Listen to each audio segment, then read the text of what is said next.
Hey guys, so I'm back with another video. Before we dig into our conversation, I need y'all to hit the like button. I need y'all to subscribe. And I need you all to tell a friend to tell a friend. And I need y'all to spread the word about this channel, about this video, so that we can educate people about narcissists, about narcissistic abuse, and about the characteristics and behavior of narcissists. How to get out, how to get away, how to get to safety, and how to have and lead a normal, happy, healthy life. Normal, happy, healthy life, guys. So today, I just want to touch on a few things. First off, I want to thank Mommy So True. Check out her channel. She's an amazing narcissistic abuse educator. She's doing big things right now. She's doing something that I'm trying to do. She's reached a level that I'm trying to reach. So I get a lot of my mentorship and ideas from her just by watching her videos. Also, I watch a whole lot of other people who have YouTube channels and talk about relationships and about narcissism, and I get a lot of ideas and mentorship from them as well. But she talked about something in her latest video that really hit home. And one of the things I want to talk about is the fact that Jada and Will have been living separated since 2016. And I didn't know this. I didn't know that this whole time that they were having problems in their marriage. I didn't know that Jada never really wanted to marry Will. I didn't know these things. But now that I know these things, it really just hits home because it really puts the lid on my situation and what I'm dealing with and being married to a narcissist. And it really helped identify my spouse's mental state, my mental state, his tendencies, my tendencies, how both of our childhoods were so traumatic that it made us who we are today as adults and as human beings. How his trauma affected him, he decided to go in a negative direction with it. How my childhood trauma affected me, I decided to go in a positive direction with it. And I'm realizing that my spouse and I are literal opposites. I always knew that we were opposites, but I'm just now realizing he's the negative to my positive and I'm the positive to his negative. And opposites do attract. And I now see why my spouse was so attracted to me back then. I see why he needed me to be in his life. See, the thing about it is, he needed me to elevate him because he was at a space and time in his life where he was at rock bottom. And he needed someone to help elevate him, to help him get to the next level or next levels in his life. And I was the perfect person to use because of my empathy, of my big heart. And those are one of the things that really got me in trouble in my life in dealing with narcissists and narcissistic people and toxic people is my heart. My heart is my Achilles heel. I love, and when I love hard. And when I love with passion. And when I love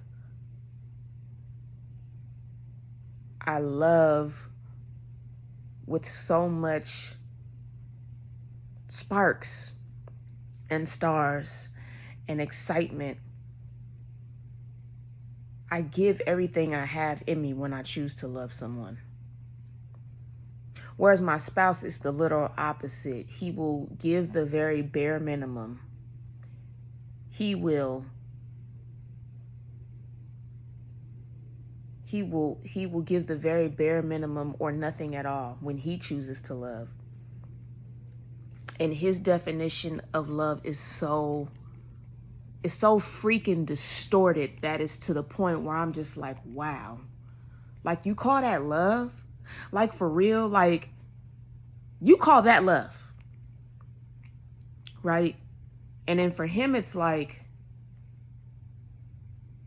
you're too forgiving. You're too kind. You're too caring. You're too good. That's stupid. You're stupid. You're naive. You're dumb. That's how a narcissist looks at my kind of love. My kind of love to them is, it's stupid, it's dumb, it's naive, it's ignorant, it's foolish. But their kind of love to us and to me is more like, that shit is evil, or that's unorthodox, or that's way outside of bounds, or that don't make no sense, or like, back up, I'm offended, like, no way. That's how we take their love. So we have two different definitions and understanding of what love is to us. And we have two different mindsets. We have two different pathways. We have two different visions. But what I could never understand is, and I still don't understand, is why is this man continuing to hold on to me if he don't want me? Like, you don't want to commit to me. You don't want to do right by me. You don't want to give me all the things that life has to offer to make me smile. You don't want to treat me like the queen that I truly am. But yet you want to stay married to me. You don't want to let me go. You don't want to let me move on and be with someone else who can make me happy. You don't even want me to have the happiness that I deserve to have. But yet, you don't want to do all the things that is required of you to keep me, to have me. You don't even deserve me. But in your sick, twisted mind, you think you own me. It's not even about deserving. For them, it's more of like, I own you. You are mine, and you will always be mine. That's their mindset. For us, it's more like, you didn't do right by me. You didn't do right by me in the eyes of God. You're so outside of what God's purpose is for me. And you violated our contract. You violated our bond by sleeping with someone else. So I am no longer yours. God's word says it. Once you violate that, I'm no longer yours. And I was never yours. I was always God's to begin with. I always belonged to God since day one. So I was never yours. God put me here for you to be in my life and for me to be in your life. But I never belonged to you. I always belonged to God. But narcissists in their sick, twisted mind, once they obtain you and once they gain you, they think that you are theirs for life. And that's not the case. So this is why he's parading around here telling everybody, I'm a bad mom, I abandoned my children. That's why his mother is telling this same story, the same narrative. They're painting the same narrative, him and his mother both. While he parades around here sleeping with other women or another woman, and he got my children living in his mother's house. But to the world, he's claiming he's such this amazing dad, or he's daddy of the year. He does everything for our children when he's walking around here sleeping with other women or another woman. And he's probably living in her house because he ain't got his own house no more. He gave that up. And he has my children living at his mother's house. And I know y'all are probably asking, well, why don't you just go over there and go get your children then? It's not that simple, guys. It's not that simple. First of all, my children are at the age of accountability. And because my children are at the age of accountability, in a lot of states and in the court of law, if my children want to live with their grandmother, there is nothing that any court of law is going to do. There's nothing that they're going to do about it. They're going to keep allowing my children to stay with their grandmother, even though those are my children. And if their father want to go sleep around with other women, it's his right to do so, right? God gave us all free will. But if you don't want to be a dad and a husband, then give me my kids, right? But here's the sick, twisted part, is my children have been so brainwashed, and my children's minds have been so altered that what they see is, oh, Nani can do better than mommy, and Nani can buy me more toys and trinkets, and Nani can give me a good time. But Nani is not going to make y'all do your homework. She's not going to be going to parent-teachers conferences, making sure you have good grades. She's not going to stay on your case. She's not going to teach you the tools that you need to learn about living life so that when you become an adult, you can be a mentally stable person. No, instead, what she's instilling into y'all is the same thing she instilled into your father, and she's turning y'all into narcissists. But she's not really taking care of my children.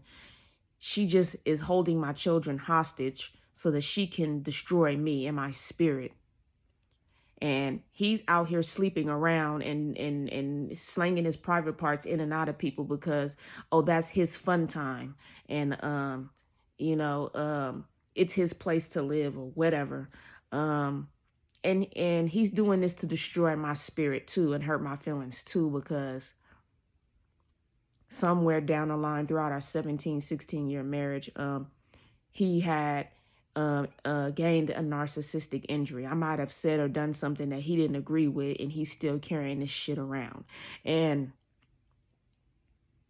I was always the one taking care of him. See, he forgets this part, that I was always the one financially footing the bill. I was always the one taking care of him. I was always the one putting a roof over his head. And he's done this for 15, 16 years. He's lived and leached off of me for 15, 16 years. And me with my big heart, me being so forgiving and kind and caring and understanding, and my naivety, because see, when I first met him, I was 20. So my naivety got me into this situation just to begin with. But when I grew and got older and wiser, I began to realize that this man is using me. And even my mother who raised me, not my biological mother, but the woman who raised me, my mother, she was even telling me that he's using me, he's leeching off of me. And I didn't really take heed to what she was saying to me firsthand. It just took me to go through some things to realize, like, dang, she was right. This man really is using me and leeching off of me. My whole family saw it. I didn't see it. But to make a long story short, the things that Mommy So True said about Jada really hit home, because it's like, dang, she's really describing my spouse to a T. You dot the I's and cross the T's. This is him. Like, oh my gosh. And what they will do, the one thing that they are good at doing, is they'll go ahead and admit the truth when the pressure is on them, when they want to clean up their mess, when they're forced to face their demons, when they're forced to face the music, when they're forced to look at themselves in the mirror, right? That's when they'll go ahead and finally start telling the truth. But what they have done all along is smear the victim's name, tell a bunch of lies about the victim and on the victim to get everybody in their camp and the world and anyone else who cares to believe or listen, all these lies about the victim to get themselves to look and sound innocent and to appear to be innocent and to appear to be the victim. See, they always play victim.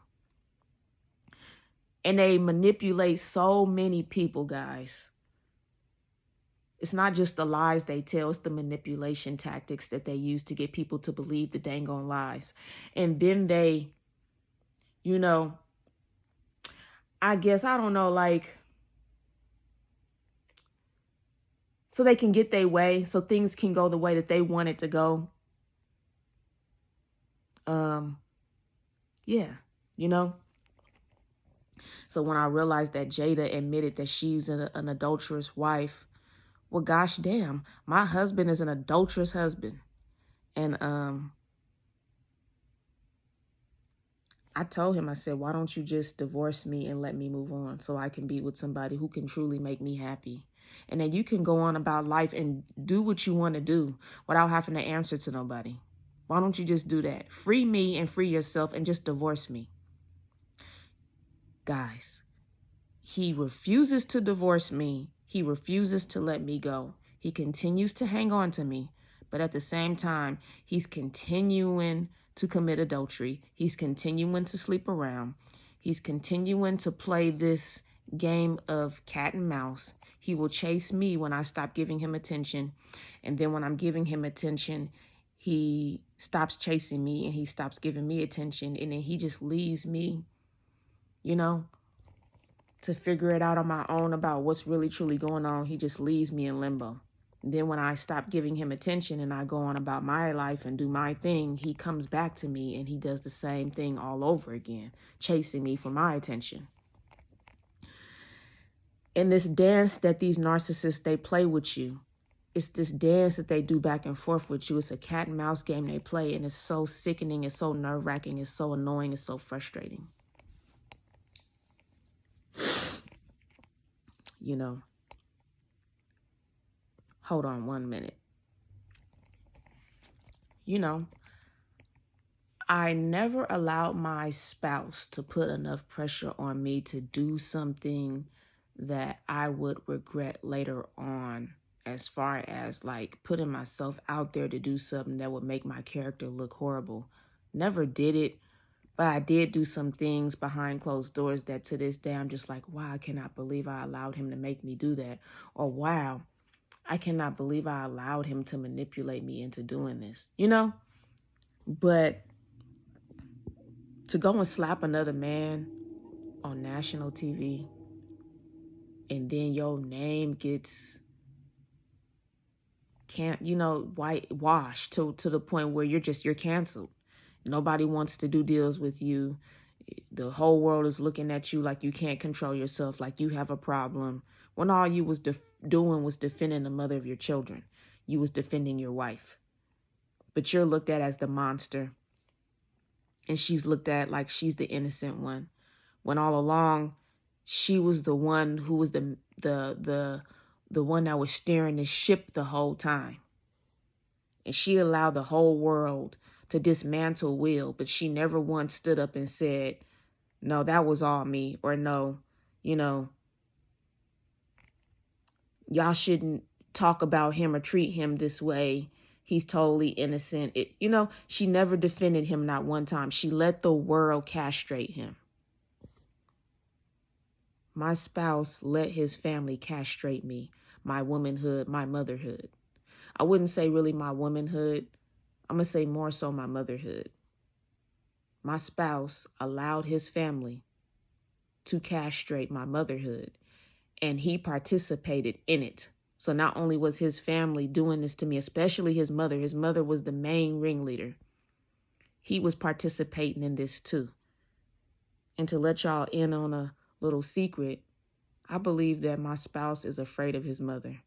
Just like when Mommy So True talked about how every time Jada did these red table talks and did appearances and things like that, how her mother was always either involved or around. Well, hell, it's the same way with my spouse. His mother was always involved in our marriage, and she was always freaking around. Even when I didn't want her to be, when she didn't need to be, she always stuck her nose in it. She always had to get involved. She was always around. Even when she wasn't physically there, she was always there because she always had these and this going, her mouth and her ears. She would always say things to my husband to get in his head, to get him to think a certain way so that she can manipulate his mind into thinking a certain type of way so things can go the way that she wanted it to go. And once she got control of his mind, it was a wrap for my marriage, it was a wrap for me, and it was a wrap for my family. And once he gave in to her sick, twisted game, that's when he basically took all the control away from me and gave it all to her. And I remember one time, we were in an argument and I was upset with him, and I told him, you know, your mother, she has your balls inside of her ovaries. Because right about now, you allowing your mother to take complete control and reign over our marriage, over our parenting, over our children, over our family. And you're not standing up to her and putting her back in her place where she belongs. At the end of the day, I am your wife. I am the mother of your children. I am those kids' mother. I am the queen of your household, or I'm supposed to be. You know what he did, guys? He laughed. And I don't know if he laughed out of defense, or if he laughed out of shame, or if he laughed out of nervousness, or if he really just thought that shit was funny. The fact that his mother has her manhood inside of her ovaries, like his balls inside her ovaries, like,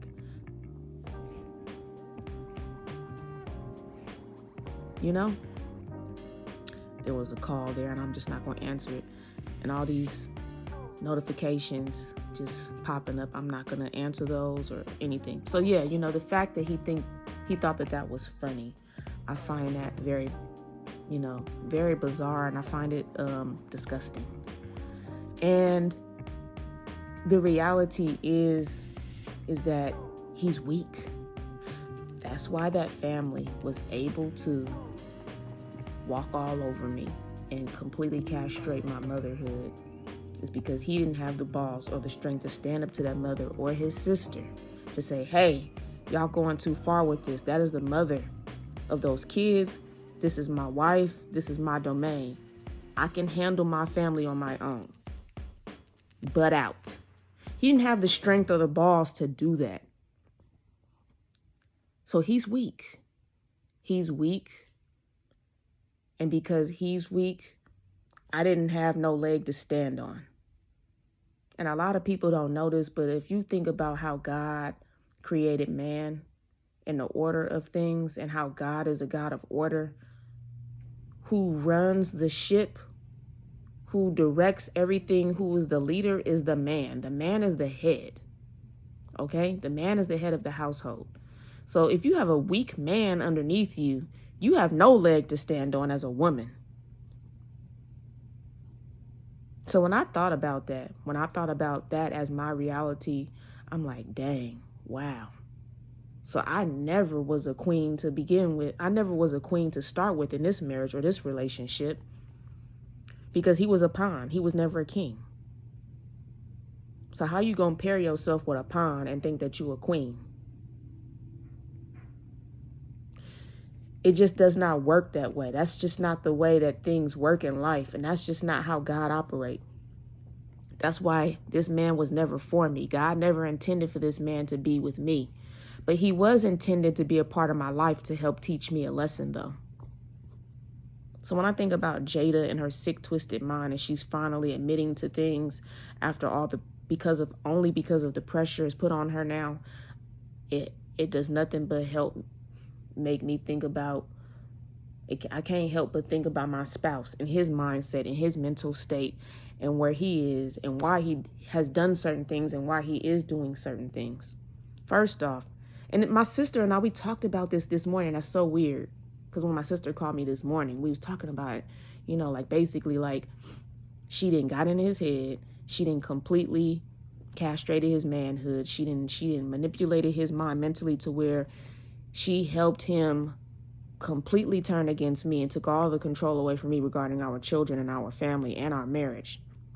Then when she finally got him to be able to do that, since he was already a weak man to start with, she was able to go ahead and take all of that control that he took from me. She took it from him. So now he's straggling around trying to find a place to lay his head. He can't afford to pay for a hotel every day. So guess what he has to do? You know, have sex with these women to have a place to lay his head. And then he got the children at her house because that's what she wanted. He wants to make her happy. And he's afraid of making her unhappy because of whatever hold that she has on him, whatever she can take away from him or whatever she can do to him. He's afraid of that. So anything to keep her calm and make her happy, oh, he's doing that. His mother is his queen, not me. So in my mind, I'm now in my mind, I'm thinking about this as I'm talking to y'all. Like, okay, if his mother was always his queen, then why did he marry me? Why did he enter my life? Why did he disrupt what I had going on in my life? Why did he even insert himself in my life? And it goes back to what I said earlier. He needed to use me to help elevate himself, to make himself feel like a real man, to make him feel like he's successful. He used my talent, my intelligence, my spirit, my light, my likeness, my talent, my work ethic, my big heart, my warm, caring spirit. He used all of those things about me, and he used that to elevate himself. So that's what I was for. That was my purpose, was to elevate him. His mother has always been his queen. And for anybody else who's going to come after me is going to experience maybe not things on the same exact level that I've experienced it with him, but they're going to experience some form of hell. Because that mother, as long as she's alive, oh, she's going to rock their world. Okay? But yeah, guys,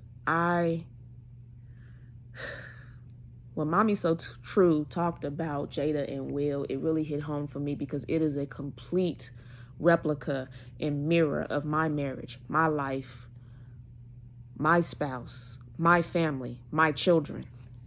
And it's just like what I talked about in many, many, many videos before this one, is when I was saying same story, many faces. Go back and watch that video. That's the name of the title of the video. It's called Same Story, Many Faces. It's the same story with all these different people, all these different faces, all these different beings going through the same or similar experience in dealing with a narcissist, a narcissistic person, a toxic person, dealing with narcissism, a narcissistic relationship. Same story, many faces. It's so many people in the world today going through this crap. And it's not easy, guys, to get up from underneath a narcissist, especially if you are not financially fit to pay for a divorce. Do you guys know how much a divorce costs these days? It's not cheap. I don't have the money to go march up to the courthouse and go make my divorce final. Okay? I don't have the money. That's why I'm still married.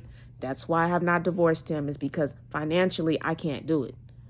This mother of his and him, they both know I don't have no money to go get a divorce and make it happen. So this is all done on purpose. And my children are being used as pawns also. It's all for them to have control over me. This narcissistic family and my spouse, they want complete control over me and my life. And I'm going to tell y'all, when things really fell out between us, it was right when I said, no, I'm not leaving Austin. No, my life is here. The first time I ever told this family no, the first time I ever told him no, that's when things really hit the fan. That's when they started turning on me, is when I developed the courage and the balls and the guts to say no to these people and live my life for me, like truly live it for me, because she already kicked me out of her house before I had moved to Austin. So I did what she said. She said, get out of my house. So I got out of her house. And I started my life over. I moved to Austin. I redeveloped my life. And she didn't like that. She saw that my husband and I were happy. At least I thought we were happy. We were living in a nice, beautiful condo. Things was going smooth. When the pandemic hit, that's when everything hit the fan, really, honestly. But that's what narcissists do, and that's what they are. They're control freaks. They want to be able to control you. They want to be able to control your life. They want to be able to control your movements. They want to be able to control how your life turns out. They want to control who you with. They want to control your destiny, your happiness, your purpose. They want to control all of that. That's why he won't divorce me. That's why him and his mother is making it hard on me to go pay it for a divorce, because they know that I'm not in the best financial position to pay for one. They also know that I have a big enough heart to where I'm forgiving and I'm kind and I'm caring. They know these things about me, so they play me on it. or they use that to their advantage.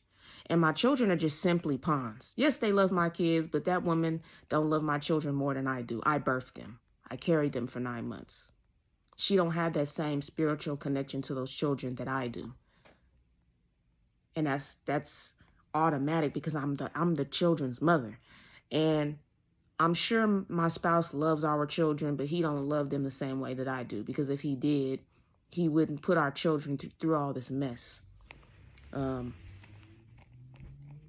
But yeah, guys, like Jada, she's really a replica of a lot of narcissistic people out there. She's a replica of what a lot of narcissists do when they're in marriages or committed relationships. She's a replica of what narcissistic people do when they're put under pressure.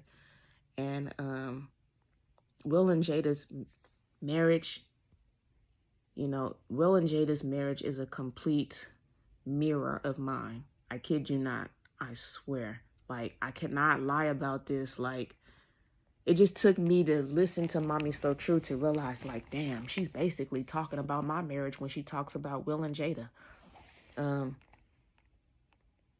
My spouse and I have been separated for a little over a year now. I've been living alone for a little over a year now. And I have so much peace in my life, so much freedom. I don't have to argue. I don't have to, I don't have to get permission to do nothing. I don't have to explain myself. I don't have to walk around on eggshells in my own home. I get to just live my life the way I've been wanting to live it. The only sad part is my children are missing in that equation. And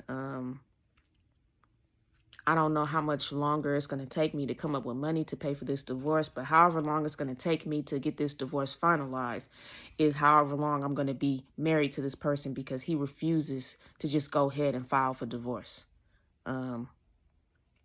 His mother has enough money to get a lawyer, but they don't want to spend the money. And so he just wants to stay married to me just because he wants to have control over me and my life. But this demonic person won't have control forever, because the person or the being or the one who has the most ultimate control is God himself. God is in control. And why is God allowing me to be in this position where I feel like when it comes to this marriage that I'm stuck? And why is he not providing me an opportunity to get this divorce finalized financially? Is because maybe God has more to show me, or maybe God has more to show these narcissists. Because remember, I told y'all in previous videos that God is preparing a table for all my enemies. God is preparing a table for all of y'all's enemies too. God knows what he's doing. We may not know what God is doing, but God knows what he's doing. There's a method to all of the madness that God allows. Only God knows. Everything happens for a reason, and everything has a purpose. Well, that's all I got to share with y'all today. I love you guys. Stay strong. Y'all, we can beat this narc together if we know them. So the more I share with y'all, the more I find out, the more we all find out, the smarter we become, the more we know, the more equipped and the more stronger we become in being able to beat this narc. All right? I love you guys. Stay strong, stay blessed, and I see you all in the next video. Peace and blessings to you all. Later.